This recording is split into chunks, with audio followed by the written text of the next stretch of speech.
नमस्कार। जैसा कि आप सब जानते हैं कि हम लोक साहित्य या जनपदीय साहित्य पढ़ रहे हैं।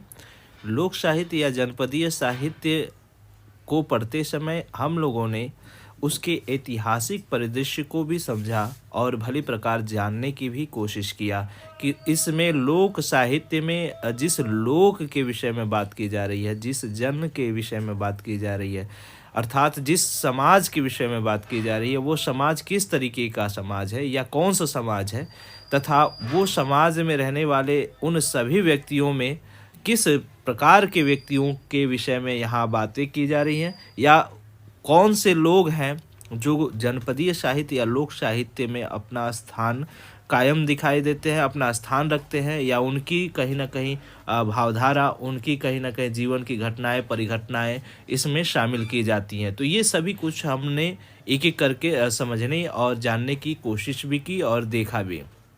तत्पश्चात हम लोगों ने यह भी जाना कि लोक साहित्य या जनपदीय साहित्य चूँकि एक विस्तृत फलक है, एक बड़ा व्यापक इसके अंतर संरचना बनी हुई है, और यह व्यापकता जिस विधाओं को लेकर शामिल, जिस शैलियों को लेकर शामिल दिखाई पड़ती है, वह अलग-अलग स्वरूपों में है। वो अलग-अलग स्वरूप कहीं न कहीं लोकनाट्य के रूप में, लोक गीतों के रूप में, लोक कहावतों के रूप में, लोक गाथा के रूप में, लोक कथा के रूप में, इसी तरीके से जो लोकोक्तियाँ होती हैं, मुहावरे होते हैं, उन सभी के रूप में यहाँ शामिल दिखाई पड़ता है। तो इस क्रम में हम लोगों ने एक-एक करके भली प्रकार धीरे-धीरे ये जानने की भी कोशिश किया कि किस तरीके से लोकगीतों का अपना एक स्तर या अपना स्वरूप हम लोक साहित्य में देख पाते हैं। इसी तरह से लोक गाथा को देखा, लोक कथा को भी देखा, तथा लोक जो नाट्य है उसको देखने और समझने की कोशिश की। अब हम चूँकि इनसे इतर भी कुछ ऐसे जो लोगों के बीच भावधारा है, लोगों के बीच बोलियाँ होती हैं, लोगों के बीच जो एक एक वाक्यों की संरचना होती है, जो कहीं न कहीं कुछ और भी चीज़ें व्यक्त करने की कोशिश इनके द्वारा किया जाता है, जिसको हम लोक सुभाषित कहते हैं। लोक सुभाषित मतलब एक ऐसे लोगों के बीच जो वचन होते हैं, जो भाषाएँ होती हैं, ऐसी भाषाएँ जिनसे कहीं न कहीं लोग अपनी भावधारा को, अपने अंदर चल रहे उन घटनाओं, परिघटनाओं को, उन सभी समस्याओं को जिसमें सुख-दुःख और कहीं न कहीं हास-परिहास का जो भाव निर्मित रहता है, उसको व्यक्त करने की कोशिश करता है।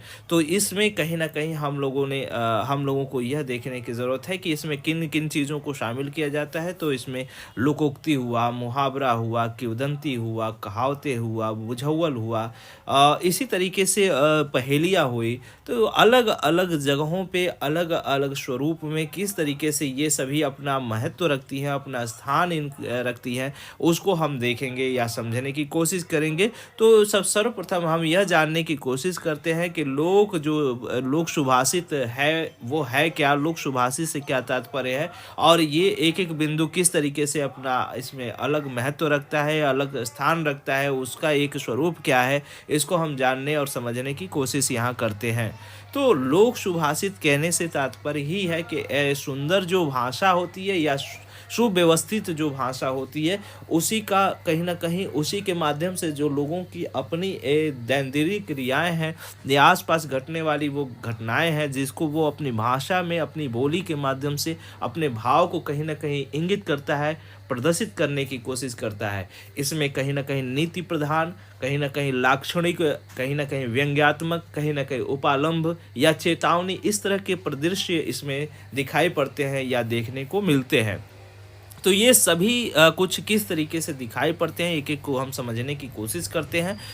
ये जानने की ज़रूरत है हमें, निरंतर रहनी चाहिए कि ये लोक सुभाषित में जिस तरह की बातें की जाती हैं या जिस तरह का स्वरूप हमें दिखाई पड़ता है, वो क्या है या किस तरीके की चीज़ें इसमें शामिल की जाती है। तो हम जानते हैं कि जो साधारण जनता है, वह अपने आस-पास दैनिक क्रियाएँ करते हुए, रोज़मर्रा के जीवन में घटित उन सभी क्रियाकलापों को करते हुए, तमाम तरह के जो कहावतें होती हैं, मुहावरे होते हैं, लोकोक्तियाँ होती हैं, किंवदंतियाँ होती हैं, इस तरह के शब्दों को जो हम गढ़ पाए हैं, उनको किस तरीके से वो व्यक्त करती है, किस तरीके से अपने भावों को दूसरे पर प्रयोग करती है, इसी को हम यहाँ पर समझने की कोशिश करते हैं। और ये कहीं न कहीं प्रयोग जो जनमानस के बीच में दिखाई पड़ता है, ये हम यहाँ देखने की कोशिश भी कर रहे हैं।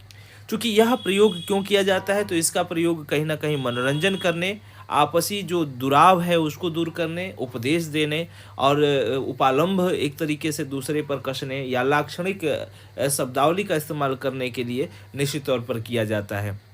जैसे कुछ बातें होती हैं जिसको सीधा-सीधा नहीं कहा जा सकता, या सीधा-सीधा कहने से उसका प्रभाव उतना नहीं हो पाता जितना हम लाक्षणिक या व्यंग्यात्मक तरीके से उसको कहकर पाते हैं। तो ये लोगों के बीच में ये पहले से चीज़ें चली आ रही हैं, यही कारण है कि वह व्यंग्य प्रधान या लाक्षणिक प्रधान शब्दों का ये वाक्यों का प्रयोग करना ज़्यादा सहज महसूस करता है, और यही शब्द आगे चलकर कभी लोकोक्ति का रूप धारण कर लेते हैं, तो कभी मुहावरे का रूप धारण कर लेते हैं, कभी पहेलियों का रूप धारण कर लेते हैं। चूँकि अगर हम इनको समझने की कोशिश करें, तो जो छोटे-छोटे बच्चे होते हैं वो अपने समूह में या अपने हम उम्रों के बीच में बुझाउल जैसी कुछ चीज़ें करते हैं, बुझाने की कोशिश करते हैं। आप ये भी जानते होंगे कि अंताक्षरी एक कार्योजन होता रहा, बहुत पहले भी ये पद्धति चलती रही है, और आगे भी निरंतर इसकी जीवंतता कुछ लोगों के बीच में दिखाई पड़ी थी, खासकर बच्चों के बीच में। उस दौरान भी कुछ चीज़ें यहाँ पर जो हम व्यक्त कर रहे हैं, इस तरह की चीज़ें दिखाई पड़ती थी। उसमें नए-नए शब्द गढ़े जाते थे, नए-नए संरचनाएँ बनती थी, जो व्यंग प्रधान होती थी, जो लाक्षणिक होती थी, जो कहीं न कहीं उपदेश प्रधान या नीति उपदेश प्रधान होती थी। तो ये सभी चीज़ें देखने को मिलती थी। इसी तरीके से जो कुछ किसान लोग हैं, जो बुज़ुर्ग लोग हैं, वो अपने अनुभव के द्वारा जो अपने आस-पास घटित घटनाएँ जैसे वर्षा का होना, या प्रकृति में किसी तरह का विघटन या परिघटना उत्पन्न होना, या आस-पास में कोई घटना इस तरह की घटित होती है जिससे वो प्रभावित होते हैं, उस पर कहीं न कहीं, या कृषि जीवन से जुड़े कोई भी इस तरह की चीज़ें जो उनको कहीं न कहीं प्रभावित करती है, उन सभी स्थितियों को लेकर वो कुछ सूक्तियों का गठन करते हैं, और यही सूक्ति आगे चलकर हम लोकोक्ति या मुहावरे या पहेलियों के रूप में देख पाते हैं।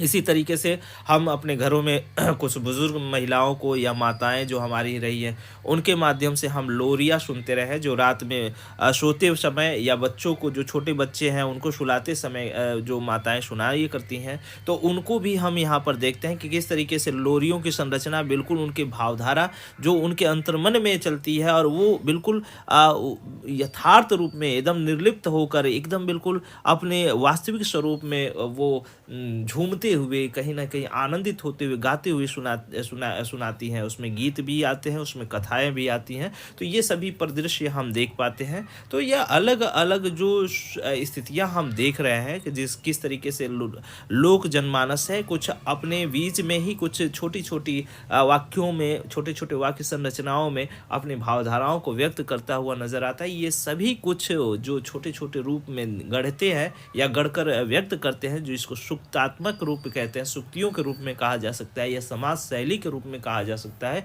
तो ये ही कहीं न कहीं लोक सुभाषित के अंतर्गत रखे जाते हैं, और यही लोक सुभाषित का स्वरूप बड़े ही व्यापक तौर पर हम आज भी जनमानस के बीच में देख पाते हैं या देखने को मिलता है। इसी का विवरण हम यहाँ पर प्रस्तुत करते हैं, या एक-एक को करके समझने की कोशिश करते हैं। तो इसमें हम सबसे पहले लोकोक्तियों को देखने की कोशिश करते हैं। लोकोक्तियों में यह देखने की कोशिश करते हैं कि लोकोक्ति शब्द किससे बना है। तो इसमें 2 शब्द है, लोक, धन, उक्ति। लोक कहने का तात्पर्य है जन या जनता से, वो साधारण जो जनजीवन में निवास करने वाली वो सभी जो लोग हैं, वो सभी जनता है, वो सभी व्यक्ति हैं जो इसके अंतर्गत कहीं न कहीं शामिल किए जाते हैं। उक्ति का तात्पर्य है जो कहीं न कहीं कथन होता है, बातें होती हैं जो लोक में प्रचलित होती हैं। तो इस तरीके से दोनों का समग्र रूप अगर हम देखने की कोशिश करें, तो लोकोक्ति का तात्पर्य यह हुआ कि जो लोगों के बीच में प्रकट करने वाली उस तरह की कथन या उस तरह के वाक्य जो किसी जनमानस को अपने भावधारा से प्रभावित करती है। जैसे अगर हम एक शब्द उठाएं, एक वाक्य उठाएं, तो वो वाक्य दूसरे को किस तरीके से प्रभावित करती है, ये हम यहाँ देख पाते हैं, भली प्रकार समझ पाते हैं। चूँकि एक बात बहुत महत्वपूर्ण है कि यह अपने आप में पूर्ण होती है, चूँकि जो भी वाक्य गढ़े जाते हैं इसमें अपने आप में ये पूर्ण होते हैं। इसमें इस ये नहीं कि अगर इसको हम वाक्य से हटा दें या वाक्य से निकाल दें तो ये इसका स्वरूप कहीं न कहीं खंडित हो जाए, ऐसा कुछ नहीं होता। बल्कि यह पूरी की पूरी अपने आप में ही पूर्णतः अर्थ देने में पारंगत होती है, अर्थ देती है। चूँकि कुछ जो स्वरूप इसका दिखाई देता है लोकोक्तियों का, किस तरीके के स्वरूप को लिए हुए दिखाई पड़ती है, तो इसमें हम नीति प्रधान जो लोकोक्तियाँ होती हैं उनको देख सकते हैं, व्यंग्य प्रधान होती हैं, इसी तरह से चेतावनी प्रधान होती है, उपालंब या उलाहना प्रधान जो होती हैं, या अलग-अलग सदृश्यों में इसको हम देख पाते हैं। जैसे नीति प्रधान की बात करें तो नीति प्रधान एक उक्ति है, जैसे एक मछली 100 तालाब को गंदा कर देती है। ये है तो बात एक बड़े ही सदृश्य या छोटे तौर पर कोई घटना की, लेकिन इसके माध्यम से हम बहुत सारे चीज़ों को व्यक्त कर सकते हैं। ये उपदेश या नीति देने की बात है कि अगर एक परिवार में कोई एक गंदा व्यक्ति आ जाए या बुरा आचरण का व्यक्ति दिखाई पड़ता है, तो वो पूरे परिवार को कहीं न कहीं बुरा करने की कोशिश निरंतर करता रहता है। तो ये इसी को कहीं न कहीं रख कर हम समाज में भी देख सकते हैं, हम एक व्यापक देश में भी देख सकते हैं कि किस तरीके का एक व्यक्ति या क्लास में देख सकते हैं, कक्षा जो होती है उसमें, या मित्रों के समूह में देख सकते हैं। तो ये एक व्यापक अर्थ देती है, यही इसकी खासियत है।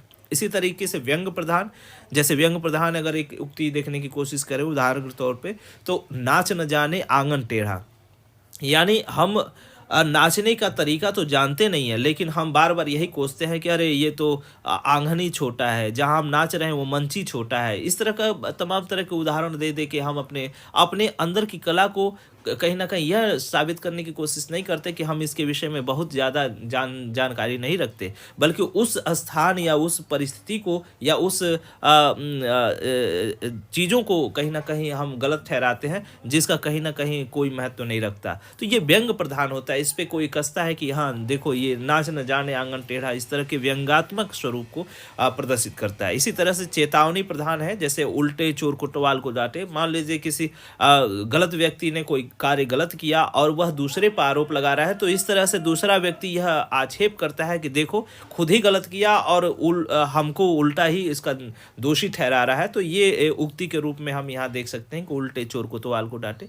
ये अलग अलग स्वरूपों में जिस तरीके से लोकोक्तियों का सृजन हुआ है या लोकोक्तियाँ व्यक्त की जाती हैं, यह कहीं ना कहीं अपने निहितार्थ अर्थ को प्रस्तुत करते हुए यहाँ दिखाई पड़ती हैं। चूँकि एक चीज़ बहुत महत्वपूर्ण ये ध्यान रखने की ज़रूरत है कि इसका जो सृजन है, इसकी जो कहीं न कहीं संरचना बनाई गई है, वो अनुभवी लोगों के द्वारा बनाई गई है, जो वृद्ध लोग रहे हैं, समाज के काफ़ी अनुभवीशील व्यक्ति रहे हैं। उन लोगों के बीच उन लोगों के माध्यम से ही इसकी कहीं न कहीं सृजन कार्य किया गया है। यह सूत्रात्मक रूप में होती है, समाज शैली रूप में होती है। सूत्रात्मक कहने का मतलब छोटे वाक्य में बहुत सारे भावों को व्यक्त करती है, बहुत सारे अर्थ अपने अंदर से निकालती है। तो ये सूत्रात्मक या समाज शैली के रूप में दिखाई पड़ती है। इसका जो प्रयोग होता है किसी पर उलाहना या व्यंग्य कसने के दृष्टि से, या चेतावनी देने की दृष्टि से, या उपदेश देने की दृष्टि से अक्सर किया जाता है। लोकोक्तियों में मानव जाति की प्रथाएं, घटनाएं, उनके गुण दोष या दैनिक जो क्रियाकलाप हैं उनके अनुभवों को शामिल किया जाता है। कहने का तात्पर्य यह है कि लोकोक्तियों के माध्यम से ही जो जनजीवन है, जो जन जीवन के बीच में जो घटनाएं घटित हो रही हैं, उनका ही कहीं ना कहीं वर्णन करने का, उनका ही कहीं ना कहीं प्रदर्शन करने का प्रयोग इसके माध्यम से किया जाता है। ये अलग बात है कि इसके विषय अलग अलग है। वो हो सकता है नीति प्रधान हो, वो हो सकता है उपालंब प्रधान हो, वो हो सकता है चेतावनी प्रधान हो। तो ये अलग अलग सदृश्यों, अलग अलग घटनाओं को लेकर जो लोक जनजीवन है उसी के बीच से ये सारी चीज़ें कहीं ना कहीं गढ़ी जाती है, बनाई जाती हैं। लोक साहित्य में लोकोक्तियों का स्थान महत्वपूर्ण होता है। इसमें भाषा की तीव्रता होती है, श्रोता के हृदय पर प्रभाव डालती हैं। लोकोक्तियों की परंपरा काफ़ी प्राचीन है और लोकोक्तियाँ समाज शैली में लिखी जाती है। पूरी ऊपर की बात को ही यहाँ पर एक तरह से दोहराने की कोशिश की गई है कि लोकोक्तियों का किस तरीके से एक आयोजन अपने आप में दिखाई पड़ता है और उनका स्थान जो है कितना महत्वपूर्ण होता है। भाषा इसके माध्यम से कितना तीखापन होती है, कितना कटाक्ष होती है, लाक्षणिक होती है, जो दूसरे के अंदर चुभती है। अगर वो व्यंग प्रधान होगी, अगर वह चेतावनी प्रधान होती है, तो जो भी सामने वाला व्यक्ति है वो एक बार एक लोकोक्ति को सुनकर पूरी भावधारा को समझ सकता है कि वो अगला व्यक्ति मुझसे क्या कहना चाहता है या किस तरह की अपेक्षा रखता है।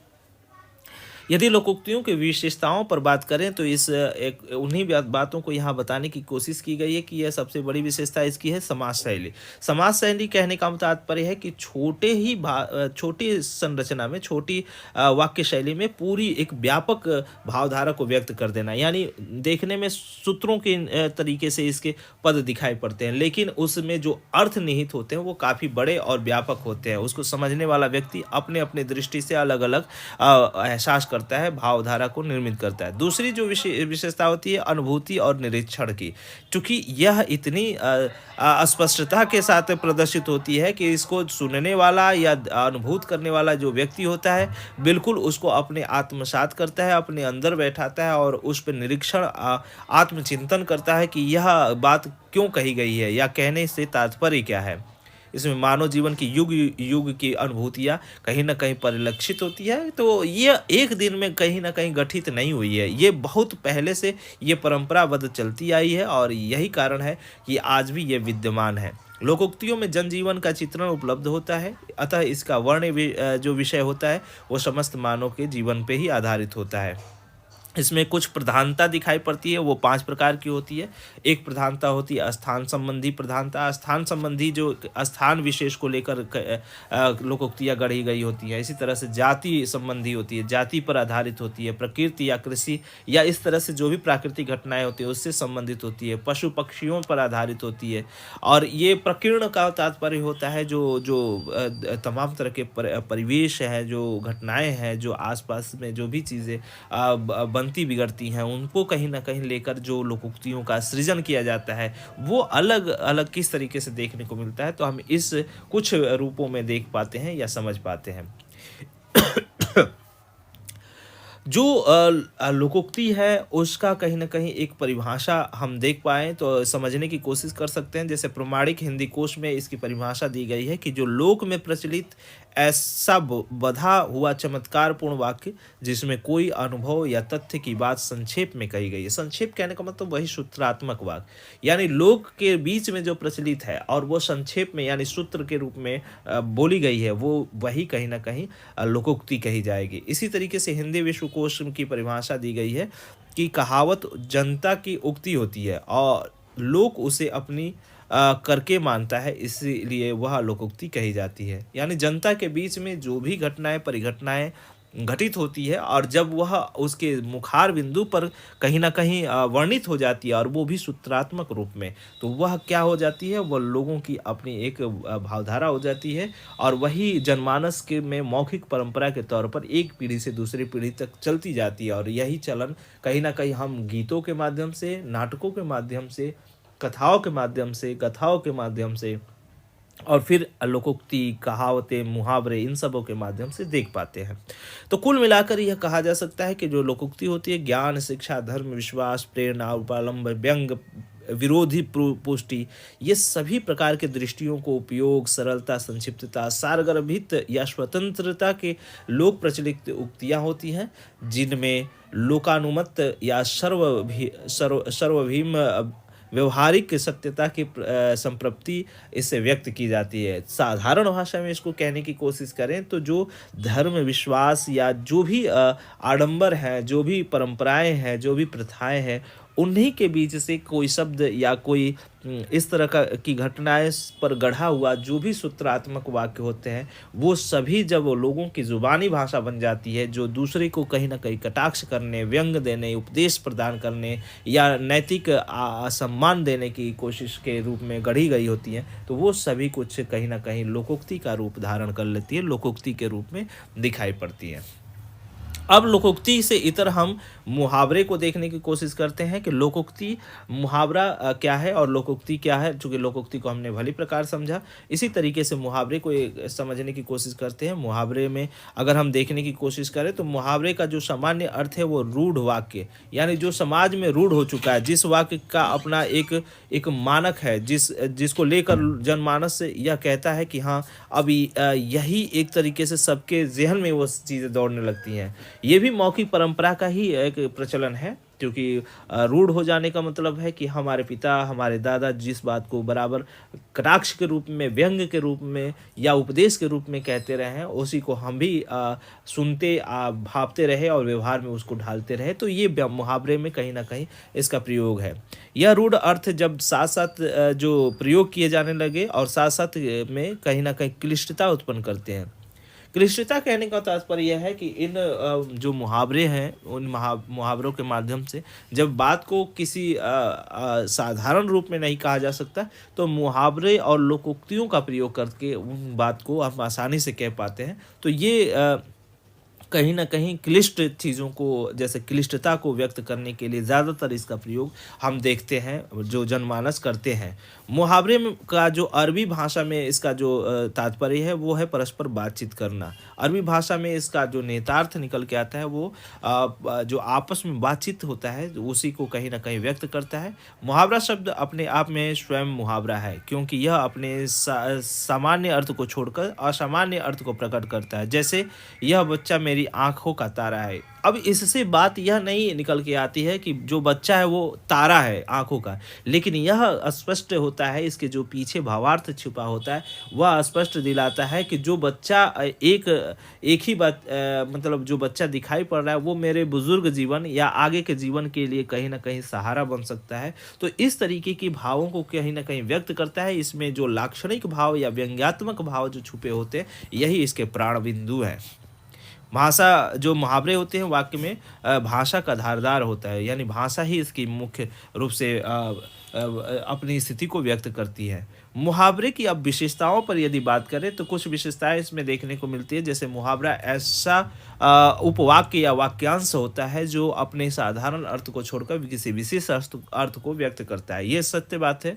वाक्यांश कहने का मतलब है कि इसका अगर किसी शब्द के माध्यम से प्रयोग करके और व्यक्त किया जाए तो निश्चित तौर पर इसका अर्थ व्यक्त होता है। लेकिन जिस तरीके से लोकोक्ति का अपना वाक्य से हटाकर भी अर्थ प्रयोग था, उस तरीके से किसी मुहावरे को हम प्रयोग नहीं कर पाते।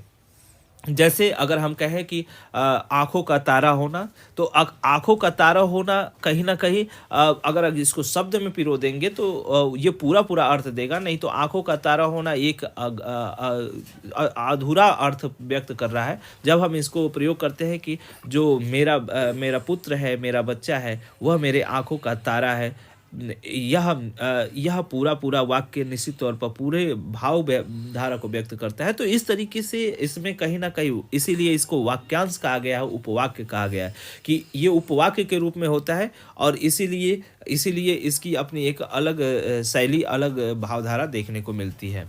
इसे किसी न किसी वाक्य में पिरोकर ही व्यक्त किया जाता है, न कि लोकोक्ति जैसा स्वतंत्र। चूंकि हम इस पर जिक्र कर चुके हैं कि यह पूर्ण स्वतंत्र रूप में इसका प्रयोग नहीं होता है, यानी किसी वाक्य के माध्यम से ही इसको व्यक्त किया जा सकता है। यह देखने में छोटा होता है लेकिन लाक्षणिक अर्थ देता है, बहुत महत्वपूर्ण है। इसमें जो अर्थ निहित होते हैं वो बहुत व्यंग्यात्मक होते हैं, लाक्षणिक स्वरूप में होते हैं। और यही व्यंग्यात्मकता हम किसी को के ऊपर बोलने या चेतावनी देने या उपलम्ब करने या किसी को उपदेश देने के लिए प्रयोग करते हैं। जैसे अगर देखें कुछ उदाहरण, तो आंखों में धूल झोंकना, तो धोखा देना इसका मूल अर्थ है। अंधे की लाठी होना, एकमात्र सहारा जिसको कहते हैं। अंधों में काना राजा, अधजल गगरी छलकत जाए, आँख चुराना। ये सभी अलग अलग तरह के मुहावरे जो कहीं ना कहीं हम बराबर पढ़ते रहे हैं और देखते भी रहे हैं, किस तरीके से ये अपने निहितार्थ को छुपाए हैं। जो वास्तविक जो इसमें अर्थ है उसको हम व्यक्त नहीं कर पाते, लेकिन जब इसका हम वाक्यों में प्रयोग करके इसको बताने की कोशिश करते हैं तो हम पूर्णतः अर्थ को कहीं ना कहीं इससे जान पाते हैं।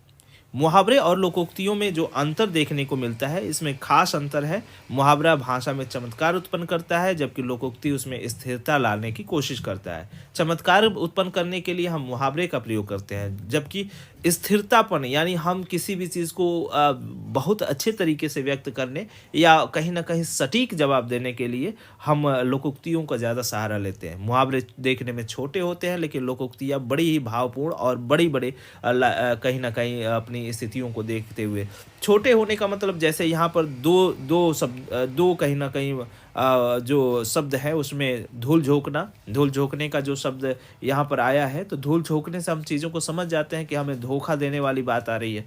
तो इस तरीके से मुहावरे का गठन होता है। लेकिन जब हम लोकोक्ति की बात करते हैं, तो ऊपर हमने लोकोक्ति के विषय में भी पढ़ा था कि लोकोक्तियों में कहीं न कहीं बड़े-बड़े वाक्य गढ़े जाते हैं, और ये बड़े-बड़े वाक्य ही हमें यह व्यक्त कराते हैं कि किस तरीके से लोकोक्तियों को उदाहरण के तौर पर, जैसे उल्टा चोर कोतवाल को डांटे, आम के आम गुठलियों के दाम। तो ये अलग-अलग स्वरूपों में, अलग-अलग रूपों में जो स्थितियाँ हैं, किस तरीके से दिखाई पड़ती हैं, छोटा होना और बड़ा होना, ये किस तरीके से इसको व्यक्त करता है, ये दोनों में अंतर को हम बखूबी देख सकते हैं। लोकोक्तियों का वाक्य में ज्यों का त्यों प्रयोग वो कर दिया जाता है, जबकि मुहावरों का उपयोग क्रिया के अनुसार बदलता रहता है।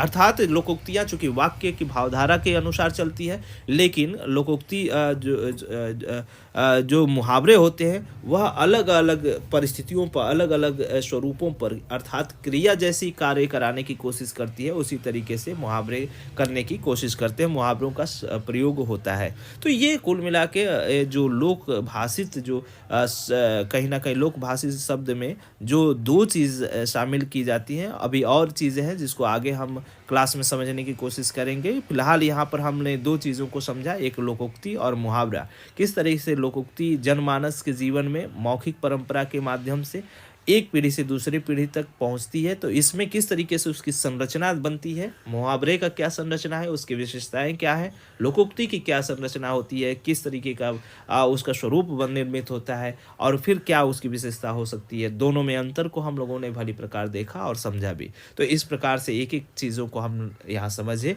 और देखे भी। तो ये हम अब यहीं अपने क्लास को रोकते हैं, और यह उम्मीद करते हैं कि आप अन्य जो विद्यार्थी हैं या इसको देखने वाले जो भी ज़रूरतमंद के लोग हैं, उन तक भी इसको पहुंचाने की कोशिश करेंगे, ताकि वो भी लाभार्थ इससे प्राप्त कर सके, इससे अपने ज्ञान का वर्धन कर सके। तो इसे ज़रूर उन लोगों तक भी पहुंचाइए। इसके साथ ही अपने वाणी को विराम करते हैं। धन्यवाद।